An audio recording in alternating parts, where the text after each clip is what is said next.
Nungshi nungshina yeknaba, pamu pamuna miraiba.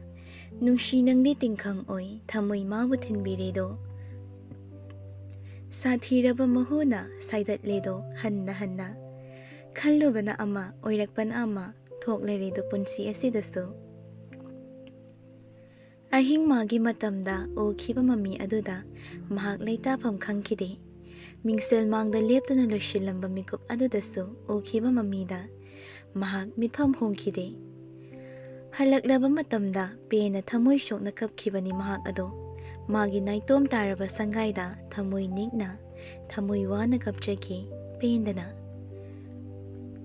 Thamoi asina asuk nungshiraglaba mikupta oiramde na hangte.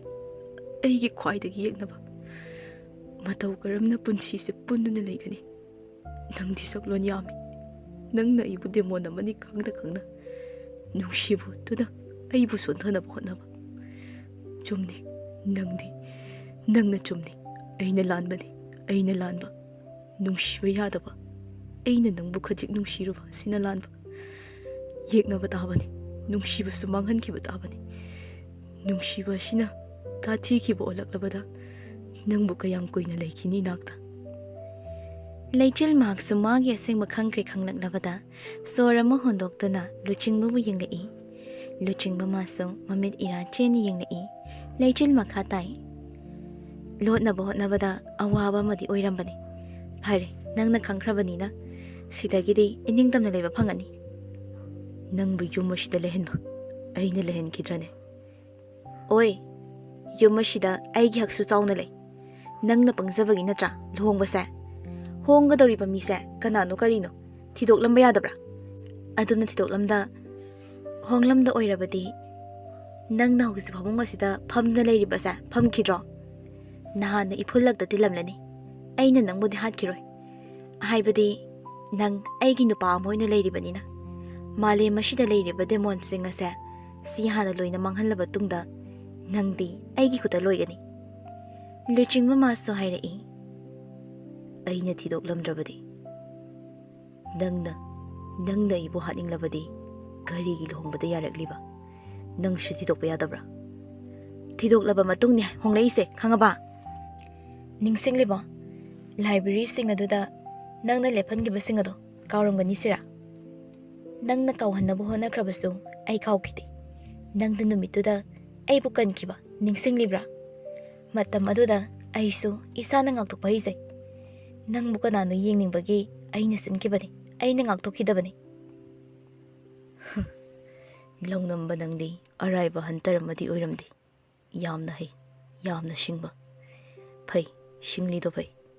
Nangbu matam chana kanano khanglakpana.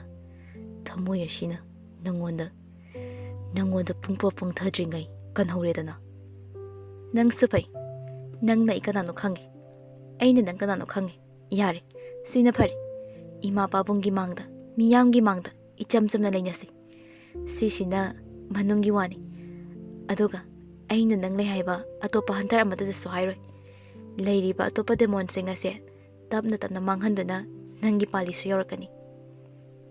Nangna sumatama matharabanina matamado yaudriba phawba ai nangbu hatpiroi. Mikup aduda nangai ka kanana kanba haibado yengthoknaba taredana. Haina munni yengna iluchingba mabu nungshirubaduna thamoi madi lokhatpa yada kaikhrabani.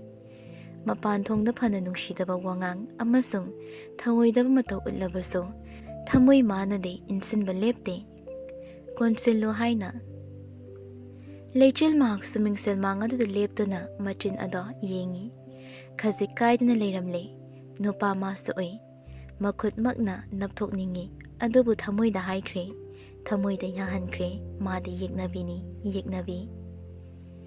Luchingba kumtharaktuna mapam adudagi thokhi. Leichil mahak sutapna machin aduda hidak thomduna leihawi. Karam taurakani yeknaba ani karam leiminagadoriba. Khudop adusu lawthoklaga langthokre. Madugi mathok takhidre hauzikti. Hauzin ki matam ado numidangi matam oire. Leichil mahak su chanaba dumak thongli. Thoiga tawduna thoina. Inama tamose kadai da mu chani hairamge ngarang na handagi dum chalise. Magi yum amaduda oirangani chak chana ba tawrase. thongbusu loisilakadore. Hoi nama. Somdana luchingba shooting board aduda nongmai aduna pangkapta kapsili nakan aduda leiriba wine yauraba glass adusu amung thangatuna thai. Mathanata tarabani mahakti nungshikhiba aduna haujingmak hatokrasira haina phawba khalakle mahak ado. Tanja da magi phone da call lae luchingba supai thanilna. Nang kai lege? Aigi pothabamda. Kaidawriba nang dituda? Noi mana phone do pai de na ngona to holini. Pharene. Nang nan de leiradi. Hai khragi mada. Hai na thamki. Luchingba tapna mu hawgatuna swimming pool aduda iroiduna leikre. Somdana tanu phone da. Kaino nang na yam chagana ise. Phibam duga chanaba tawo. Yam chagatle nang. Nangona tawsaba. Ai bo to pata tawbro. Taning deba as kai wahi watano tazaning di laima. Taning drasu tabatamo. Kai uidena tamdeba. Nang haujikti aigi nupi oirabani. Tanu khangpre khangna. Thabag yam chile ai thame. Siye khairubaga thamgi natte ne. Nang yaning denum ta hayoba. Aina haiba sida yaning denum ta hayoba se. Ai di kai ki haiduba. Ya shu aningwa ta shu taningdaba. Adudi kai leina kawbano. Loya, haune, na thauda mai onsilo, wathi yam tawi. Hayeng ayuk lawba laadoyne, hayeng dagi tamgadoyne. Nangna isum ikai haladi, aisu lakpata lagdoyba. Aduna adum tokdoyba. Hoi, haija roise, tumtho. Haina animak thamnari, parina. Midi nupi koi kiba kaisi, yadi. Aidum akoi hani ningsingaida. Leisnana, hani aishina kanano. Nangsu koiraba. Aidi phangdabi oihora hairaba. Animak phat yenglai leisnada leisnasu phagi tawni. Diamond dictator da athupa matamda semba loirani. Aduga diamond da kadai da lei haiba khanglani. Loinana nangna phanaba khar tawro. Ai leiriye loi tawjage. Phamna layu noina. Hairamduna masagi mathau tawki. Hek nungsirakta banima. Paktabagi loinana loinare. Parina. Leisna. Ayeng di hospital da chaluse. Kaidawa chatoriba. Thabak leibagini chatorise. Hoi. Leichil mahagdi nungai bata maton thokle. Masu lande, luching masu lande. Lali bade makoy na oiramba misak aduni. Wakal da su khali. Halaklanu haiduna. Thamoy da su hairi. Laklanu haiduna. Nupi made, nupa amagi mami machet amata tahodabra. Aduso haingamdri taurise. Tumtharagi khallingai masa ichotchona thong hanglaga changlai nupa ado. Phibam aduda leichil haugatlakha phammi. Nupa magi mawong adu yengi. Ichotchona sofa aduda hipthakige tawrakpada. Oi demon. Nasa cholido phirol ama selucho. Chalo amuk nani. Luchingba thawna yenglai nupi mabo aduga hairai. Aina naba nadaba nangina thawdade. Leichil mahaksu motpadi hainada satkum tharaklaga akangba tawel ama pairaga changsillaktuna luchingmada pirai. Nasado taitho ai motpa hinade. Pirakpa tawel aduda yengduna lawshinda lei. Nupa adusu nupi magi mitsnadi yenglaktuna. Nangna pirakpa tawel asina taithokadaba manbra. Hairamduna nupi mabu inthoklamlaga bathroom da changkre. Leichil masu ikarai. Haujik hatoktanane ainane. Kandi. Hiyai mabusu sakti hanthana bayade. Haina phamungda kage hek tawbaga amung thoklaktuna phamunglomda changsilai. Leichil su yenge nupa adu leiriba mon amatta paiduna kaadagi thokre. Leichil su yenge nupa adu mon amatta paiduna kagi thongdo hangdoktuna thokre. Leichil su nungaina hiphore. Numit magi ahingduda amuk hanna buki sahum amana humduna nupa nupi animak manglangi sangsar aduda. Masak-masakdi uge phangde kanano haibasu khangba ngamde adubu phamli loktak patpanda. Nupa aduna tapna hairi makutna thamchit marusingada amamamta lawthok nupi mangonda piduna. Thabarsana. Thai. Phajadre yungode loktakse. yengbagi penba naiba leite. Fazai manja, ado manja, akhoi nibu panthung yaukigadra. Aidi lai makizaba pogle, taibang asidaki ahankhranuba nangsu aishu hallaroige mafam asida adumak lengda mafam asida laikhrasi. Aishu pame mafam asida lengda laiba adubu sana kuine leiminabasu phangaroi nang chatke hairaklani. Ngasidi aishu chatta lairagani lengda manja nakada. Sana tabra nangbo kauribase nang chatlage haibra ai thadoktuna. Ai chatloye manja, ai chatloye manja, tabra nangbu kaure.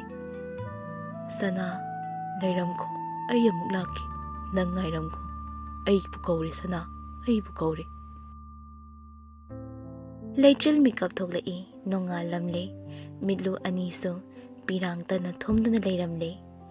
Manglan ase mangluraba hakchang ichok chok thabagum tawi thamoi inong nobagumna phawi. Ngai hak phamdok tuna lei chenman da tapna hairi. Karigi asumna ibo langtak na haliba nangbu kanano hanna nanglabaso pakom ti pibirakte. Ngai hak phamlaga phamdok pa yaror khalladuna kumthairakle mahakte. Kumthairakpagi lambelda masana wakhan tada manglanda tauna chatlingai amuka susoigadawri nupido. Makhong khanglai leithekhi wanglaba stair adudagi onthagadawbagi mami urakle. Leichil mahaksu ngakthokpa ngamhauda upsinduna tugadawri adubu mahaki khudang ada tapai khiduna khangchingchingsinki manak tamna. Nupi masu yanaki taru redo maithongsu nupa magi makada. Tapna haigatuna yenglakpa mitsna aduna mitchane hana na yengduna leiramba mityengna. Ngasaidagi thamoi naurubaga ngasidi khangput puthage tauri nungshigi komutta.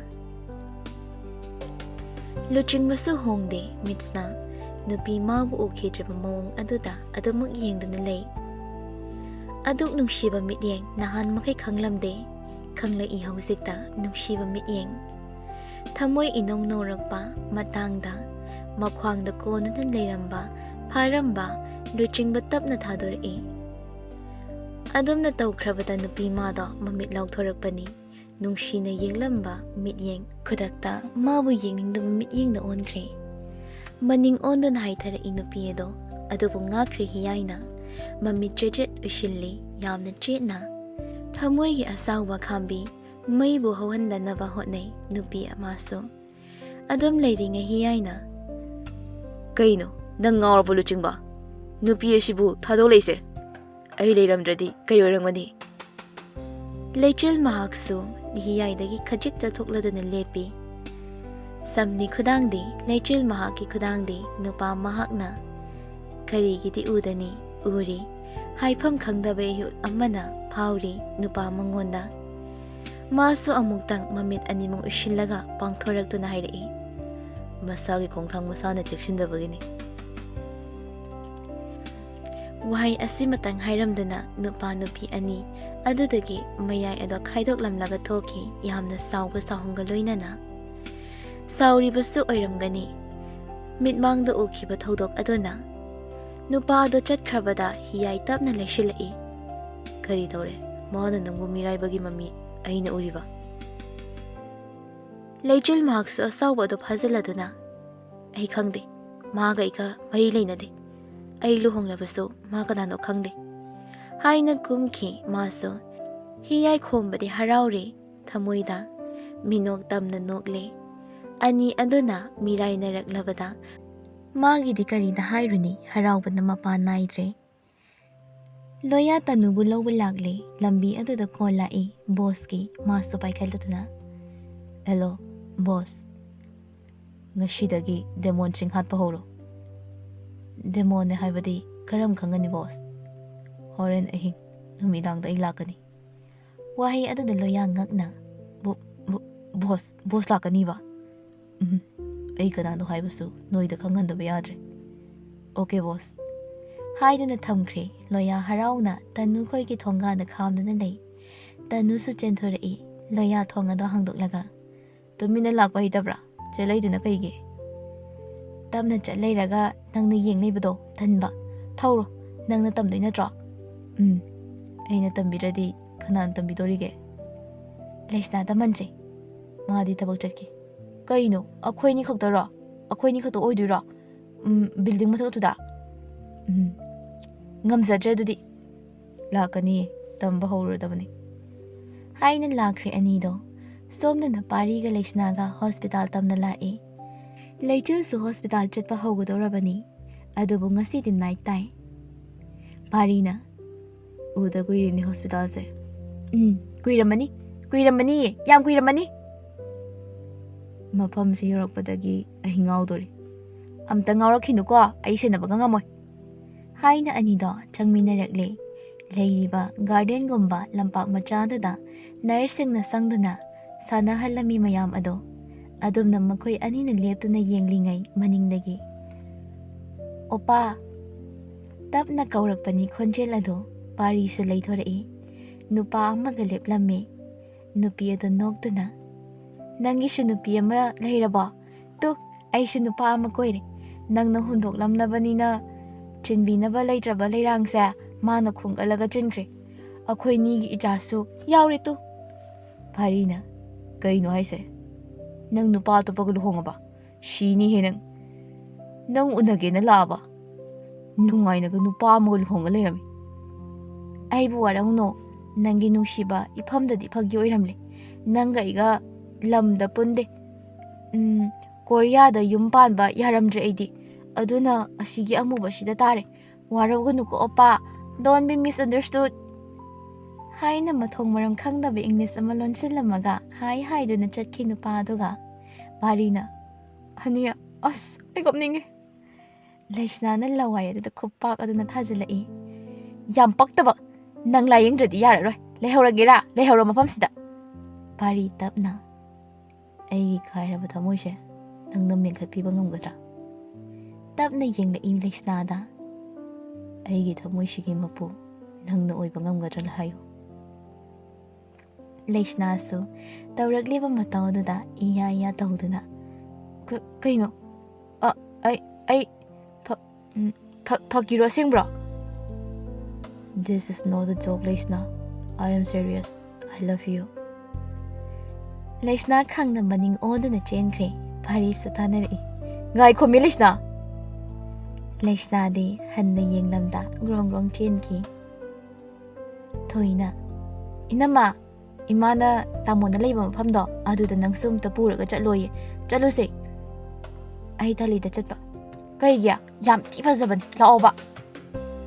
Thoina takmanbaduda makhoi ani luchingmagi atopa yum aduda lai yauraduna gate adu sahanglamle adumak thozilai leichil mahakti hanana ukhrabani adum yaurakpaga thoina chinglaga pukhalai manungda thoidi thabak amagi lakpani inama sida leiramo ai podam ta lokthoge hairam changkhre leichilsu balcony adudagi yenglakpada swimming pool aduda meeting pham hek oirure Luraba ichel adudagi lit khalakpa nupa aduda mitingpham tarui ka khalaktu namasamada taithoi collarbone V-shape six pack mitpham hongde nupi ado ngai hakti aduk ningthiramba ma thoina khallude adubu ngasidi nupa ma bu yenglure yengningnasu yenglure adum yenglingai haujikta laikhriba nupa da leiramdre Leichel su tapna thoklaktuna ka adogi thong hange hotnairingai mapandagi hanglai phut phaujilaklaga nupa aduda grong waishinkri nupa adusu khangna pairakpa pistol aduna namlai Leichel su khangna kayo demon Liching basu Leichel ubada nangdi sida kaidawramiba karamba kari achit awung yengba laamiba haina hena namsilai pistol ado Leichelna Thabak amagi lakpani pistol ama paire kainasu aphau sari ka pa hi khangde haiti khangde yengsira thoklawna kapsilawra yengnasira macha masu ma pairaga aphau sano ꯊꯧꯅꯥꯗꯣ ꯍꯌꯦꯡ ꯀꯣꯟꯅꯒꯤ ꯌꯣꯛꯈꯠꯂꯒ ꯊꯝꯃꯨ ꯍꯥꯏꯅ ꯊꯣꯛꯀꯦ ꯇꯧꯕꯅꯤ ꯑꯗꯨꯕꯨ ꯂꯨꯆꯤꯡꯕꯅ ꯍꯦꯟꯅ ꯅꯝꯂꯛꯇꯨꯅ ꯏꯟꯁꯤꯜꯂꯤ ꯂꯩꯆꯜꯁꯨ ꯃꯅꯤꯡ ꯍꯟꯕꯗ ꯕꯦꯜꯀꯣꯅꯤꯗ ꯑꯣꯏꯅ ꯂꯦꯞ ꯂꯩꯔꯤ ꯃꯇꯥꯡ ꯑꯁꯤꯗ ꯅꯨꯄꯥ ꯑꯁꯤꯅ ꯅꯣꯡꯃꯩ ꯑꯗꯣ ꯀꯥꯞꯊꯣꯔꯛꯂꯗꯤ ꯃꯥ ꯑꯗꯨꯝ ꯂꯣꯏꯔꯤ ꯑꯗꯨꯅꯁꯨ ꯍꯟꯕꯅꯤ ꯅꯨꯄꯥ ꯑꯃꯁꯨ ꯑꯗꯨꯝ ꯆꯪꯁꯤꯜꯂꯛꯏ ꯂꯩꯆꯜꯅ ꯀꯩꯅꯣ ꯂꯣꯛ ꯆꯤꯡꯉꯦ ꯍꯥꯏꯕꯅꯦ ꯅꯣꯡꯃꯩꯗꯣ ꯁꯣꯏꯗꯅ ꯑꯃꯨꯛ ꯀꯥꯞꯂꯛꯑꯗꯤ ꯀꯥꯞꯂꯛꯀꯅꯤ ꯍꯥꯏꯕꯅꯦ ꯑꯁꯦꯡꯕ ꯀꯥꯞꯇꯣꯔꯕꯅꯤ ꯃꯇꯝ ꯀꯨꯏꯅ ꯅꯪꯕꯨ ꯈꯥꯛꯇꯨꯅ ꯊꯝꯒꯗꯕꯒꯤ ꯁꯔꯨꯛ ꯉꯁꯤ ꯃꯇꯥꯡ ꯆꯥꯔꯤꯉꯩ ꯏꯈꯨꯠ ꯑꯁꯤꯅ ꯀꯥꯞꯇꯨꯅ ꯍꯥꯠꯂꯅꯤ ꯍꯥꯏꯅ ꯊꯧꯔꯕ ꯃꯤꯠꯁꯅ ꯌꯦꯡꯂꯛꯏ ꯅꯨꯄꯤ ꯃꯥꯕꯨ ꯐꯨꯔꯤꯠꯁꯨ ꯂꯤꯠꯄ ꯅꯠꯇꯦ ꯅꯨꯄꯥ ꯑꯗꯣ ꯂꯩꯆꯤꯜ ꯇꯞꯅ ꯌꯥꯝ ꯍꯥꯠꯇꯣꯛꯅꯅꯤꯡꯉꯗꯤ ꯑꯩꯒꯤꯁꯨ ꯅꯣꯡꯃꯩ ꯄꯤꯔꯛꯑꯣ ꯑꯗꯨꯒ ꯀꯥꯞꯊꯠꯅꯁꯤ ꯀꯥꯞꯊꯠꯅꯕꯒꯤ ꯃꯊꯧ ꯇꯥꯗꯦ ꯌꯥꯝꯅ ꯁꯤꯡꯅ ꯑꯩꯕꯨ ꯁꯣꯛꯍꯟꯕ ꯑꯗꯨꯃꯥꯏꯅ ꯑꯩꯁꯨ ꯅꯪꯕꯨ ꯍꯥꯠꯇꯣꯛꯄ ꯍꯥꯏꯅ ꯈꯪꯅꯞ ꯅꯞꯁꯤꯜꯂꯛꯏ ꯅꯨꯄꯥ ꯑꯗꯣ ꯂꯩꯆꯜꯁꯨ ꯃꯃꯤꯠ ꯈꯪꯎꯏ ꯎꯏꯁꯤꯜꯂꯤ ꯇꯞꯅꯁꯨ ꯍꯥꯏꯔꯛꯏ ꯀꯥꯞꯄꯣ ꯅꯪꯅ ꯀꯥꯞꯅꯤꯡꯂꯗꯤ ꯀꯥꯞꯄꯣ ꯑꯀꯥꯏꯕ ꯂꯩꯇꯦ ꯑꯩꯉꯣꯟꯗ ꯃꯇꯝꯗꯣ ꯅꯪꯅ ꯀꯤꯒꯗꯕ ꯑꯣꯏꯔꯕꯗꯤ ꯍꯧꯖꯤꯛ ꯂꯥꯛꯂꯤꯉꯩ ꯀꯥꯞꯄꯣ ꯑꯩꯕꯨ ꯅꯪ ꯀꯤꯒꯗꯕ ꯃꯥꯟꯕ꯭ꯔꯥ ꯁꯦ ꯑꯩ ꯑꯣꯏꯅ ꯍꯥꯠꯂꯝꯃꯨ ꯀꯨꯏꯅ ꯅꯪꯒ ꯂꯩꯕ ꯄꯥꯝꯗ꯭ꯔꯦ ꯍꯥꯠꯀꯗꯕ ꯂꯩꯔꯗꯤ ꯍꯧꯖꯤꯛ ꯑꯣꯏꯅ ꯍꯥꯠꯂꯝꯃꯨ ꯄꯥꯏꯌꯨ ꯅꯣꯡꯃꯩ ꯑꯁꯦ ꯀꯥꯞꯄꯨ ꯄꯦꯟꯗ꯭ꯔꯤ ꯐꯥꯎꯕ ꯍꯟꯖꯤꯟ ꯍꯟꯖꯤꯟ ꯀꯥꯞꯄꯨ ꯂꯩꯆꯜ ꯃꯍꯥꯛꯁꯨ ꯂꯧꯏ ꯅꯣꯡꯃꯩ ꯑꯗꯣ ꯑꯗꯨꯒ ꯅꯝꯂꯛꯏ ꯌꯥꯝꯅ ꯊꯨꯅ ꯁꯤꯅꯤꯡꯂꯕꯅꯤꯅ ꯍꯥꯠꯄꯤꯕ ꯇꯥꯔꯦ ꯑꯩꯗꯤ ꯅꯪꯕꯨ ꯅꯨꯡꯁꯤꯗꯕꯅꯤꯅ ꯀꯥꯞꯊꯣꯛꯈꯤꯕꯗ ꯅꯤꯡꯍꯟꯅꯕ ꯂꯩꯔꯣꯏ ꯃꯐꯝꯗ ꯑꯗꯨꯗꯤ ꯀꯥꯞꯄꯨ ꯂꯩꯆꯜ ꯁꯥꯎꯔꯞ ꯌꯦꯡꯉꯤ ꯇ꯭ꯔꯥꯏꯒꯔ ꯑꯗꯣ ꯅꯝꯅꯕ ꯍꯣꯠꯅꯔꯛꯏ ꯃꯈꯨꯠ ꯑꯗꯨꯃꯗꯤ ꯅꯤꯛꯂꯦ ꯅꯨꯡꯁꯤꯗꯦ ꯍꯥꯏꯔꯕꯁꯨ ꯀꯥꯞꯊꯣꯛꯄ ꯍꯦꯛ ꯉꯝꯗꯦ ꯅꯤꯛꯏ ꯃꯈꯨꯠ ꯑꯗꯣ ꯅꯤꯛꯏ ꯀꯔꯤ ꯇꯧꯔꯦ ꯉꯝꯗ꯭ꯔꯕꯔꯥ ꯅꯆꯤꯟ ꯑꯗꯨꯅ ꯅꯨꯡꯁꯤꯗꯦ ꯍꯥꯏꯔꯕꯁꯨ ꯊꯃꯣꯏ ꯑꯗꯨꯅ ꯌꯥꯗꯦ ꯅꯨꯡꯁꯤꯗꯦ ꯉꯝꯒꯅꯤ ꯀꯥꯞꯄ ꯍꯥꯏꯅ ꯈꯖꯤꯛ ꯍꯥꯏꯊꯔꯝꯂꯒ ꯅꯣꯡꯃꯩ ꯃꯇꯣꯟ ꯊꯥꯡꯒꯠꯂꯗꯨꯅ ꯅꯝꯈ꯭ꯔꯦ ꯑꯅꯤꯃꯛ ꯁꯥꯎꯅꯔꯛꯂꯤ ꯐꯥꯒꯤꯗꯒꯤ ꯃꯈꯨꯠꯇꯨꯗꯤ ꯅꯤꯛꯄ ꯍꯟꯗ꯭ꯔꯤ ꯑꯗꯨꯝꯅ ꯉꯥꯏꯍꯥꯛ ꯂꯩꯔꯤꯉꯩ ꯑꯣꯏꯔꯔꯣꯏ ꯈꯪꯂꯕ꯭ꯔꯥ ꯅꯨꯄꯥ ꯑꯗꯣ ꯅꯨꯄꯤ ꯑꯗꯨꯅ ꯃꯥꯕꯨ ꯀꯥꯞꯄ ꯉꯝꯂꯔꯣꯏ ꯅꯤꯡꯂꯨꯔꯕ꯭ꯔꯥ ꯅꯨꯄꯤ ꯃꯥꯅ ꯄꯥꯏꯔꯝꯕ ꯅꯣꯡꯃꯩ ꯑꯗꯣ ꯇꯥꯞ ꯃꯨꯟꯈꯤꯗꯨꯅ ꯁꯨꯇꯤꯡ ꯕꯣꯔꯗ ꯀꯥꯞꯄꯒꯨꯝ ꯃꯃꯤꯠ ꯃꯅꯥ ꯑꯣꯏꯁꯤꯟꯈ꯭ꯔꯦ ꯑꯗꯨꯒ ꯊꯪꯅꯕ ꯃꯤꯀꯨꯞꯇ ꯄꯥꯏꯔꯝꯕ ꯅꯣꯡꯃꯩ ꯍꯧꯔꯕ ꯈꯣꯟꯖꯦꯜ ꯑꯗꯨꯒ ꯂꯣꯏꯅꯅ ꯅꯨꯄꯤ ꯃꯉꯣꯟꯗ ꯀꯥꯞꯊꯣꯔꯛꯂꯤ